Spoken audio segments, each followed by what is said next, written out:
మొత్తం 37 రకాలు పండిస్తాం సార్, 20 సెంట్లలోనే. అవును సార్, అది ఒక ప్లానింగ్ ఉంది సార్. అందరూ కూడా మన మండలంలో పనిచేసేటువంటి స్టాఫ్. విజయబాబు గారు కూడా స్టేజ్ వద్దకు రావాల్సిందిగా కోరుతున్నాం.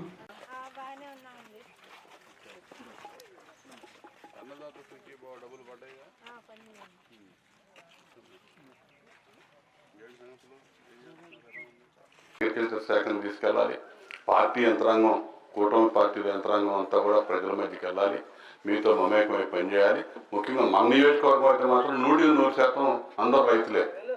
అన్ని అంశాలు, చిన్న చిన్న రైతు కూలీలు కావచ్చు, అదేవిధంగా కౌలు రైతులు కావచ్చు, రైతులు కావచ్చు, ఈ వ్యవసాయ ఆధారంగా ఇండైరెక్ట్గా జీవనం సాగించేటటువంటి వ్యాపారస్తులు కావచ్చు, ఏదన్నా కానీ వ్యవసాయంతో మమేకమై జీవించేటటువంటి ప్రజలు మన దగ్గర ఎక్కువ ఉన్నారు. ఖచ్చితంగా మీకు అవసరమైనటువంటి ఆ రైతాంగానికి అవసరమైన అవసరాలను తీర్చడానికి ఈ ప్రభుత్వం ఎప్పుడూ సిద్ధంగా ఉంటుందని చెప్పి మీకు తెలియజేస్తాను.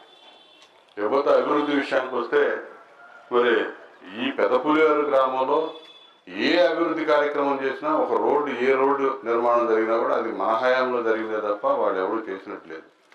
ఈ పెదపులివారు గ్రామాలకి దగ్గర 5-6 పల్లెలు ఉన్నాయి.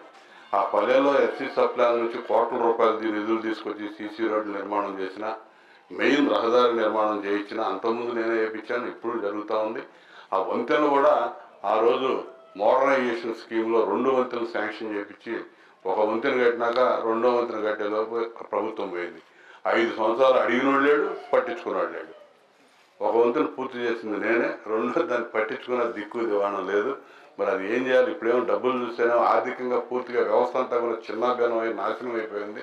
వాళ్ళ పుణ్యం అని అదంతా గాడిలో పెట్టుకుని ఇవన్నీ మళ్ళీ చేసుకుంటూ వస్తున్నాం. ఇచ్చిన హామీలన్నీ అమలు చేసుకుంటూ రైతాంగానికి కానీ, పేదవాళ్ళకి ఇచ్చినటువంటి సూపర్ 6 కార్యక్రమాలు అమలు చేసుకోవడం కానీ, వీటితో పాటు డెవలప్మెంట్.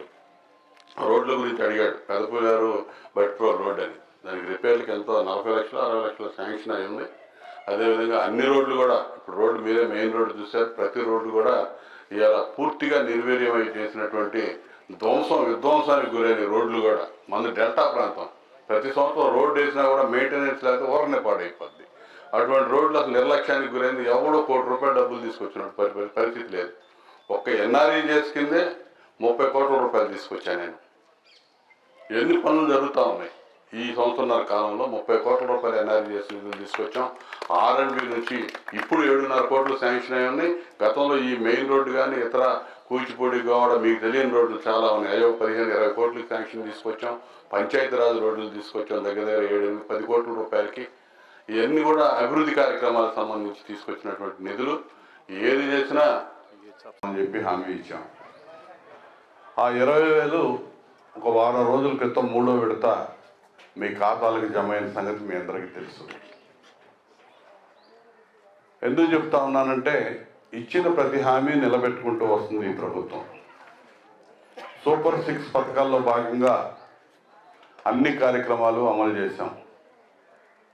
ముఖ్యంగా వృద్ధులకి, వితంతువులకి 4,000 రూపాయల పెన్షను ప్రతి నెల 1వ తేదీ సెలవు వస్తే ముందు రోజే అందిస్తూ ఉన్నాం. వికలాంగులకు 6,000, 10,000, 15,000 చొప్పున వైకల్యాన్ని బట్టి అందజేస్తూ ఉన్నాం. అదేవిధంగా తల్లుల ఖాతాకి తల్లికి వందనం పేరు మీద చదువుకునే పిల్లలు ఇంటర్మీడియట్ వరకు ఎంతమంది ఉంటే అంతమందికి తల్లికి వందనం అందిస్తూ ఉన్నాం. స్త్రీ శక్తి పేరు మీద మహిళలకి ఉచిత బస్సు సౌకర్యం అందజేస్తూ ఉన్నారు. బ్రహ్మాండంగా వినియోగించుకుంటూ ఉన్నారు ఆ పథకాన్ని. చదువుకునే ఆడపిల్లలు, విద్యార్థులు కానీ, ఉద్యోగాలు చేసేవాళ్ళు కానీ, ఇతరత్ర పొలం పనులకు వెళ్ళేవాళ్ళు కానీ, ఇతర తీర్థయాత్రలకు వెళ్ళేవాళ్ళు కానీ, ప్రతి ఒక్కరు కూడా మహిళలు చాలా విస్తృతంగా స్త్రీ శక్తి కార్యక్రమాన్ని వినియోగించుకుంటూ ఉన్నారు. అదేవిధంగా మహిళలకు సంబంధించి వంట గ్యాస్ సిలిండర్లు సంవత్సరానికి 3 సిలిండర్లు ఉచితంగా ఇస్తామని హామీ ఇచ్చి ఆ హామీని నెరవేర్చుకోవడం జరిగింది. ఈ విధంగా ఇచ్చిన సర్పంచ్ ఏం చేస్తున్నాడు, మాట్లాడదాం మోసం చేసామని. వాళ్ళ అధికారంలో ఉన్నప్పుడు 7,500,000 ఇచ్చారు రైతుకి. ఇవాళ చంద్రబాబు నాయుడు గారు 14,000 ఇస్తా ఉన్నాం. 6,000 కేంద్ర ప్రభుత్వం డబ్బులు ఇస్తే 14,000 కలిపి రైతులకు ఇచ్చినటువంటి పరిస్థితి యథార్థం అవునో కాదో మీరే ఆలోచన చేయండి.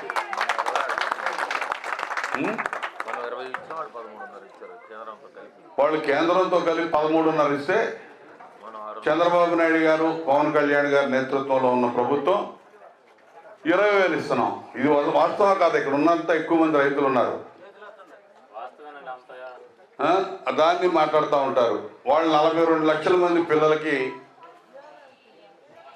తల్లికి వందనం ఇస్తే ఈరోజు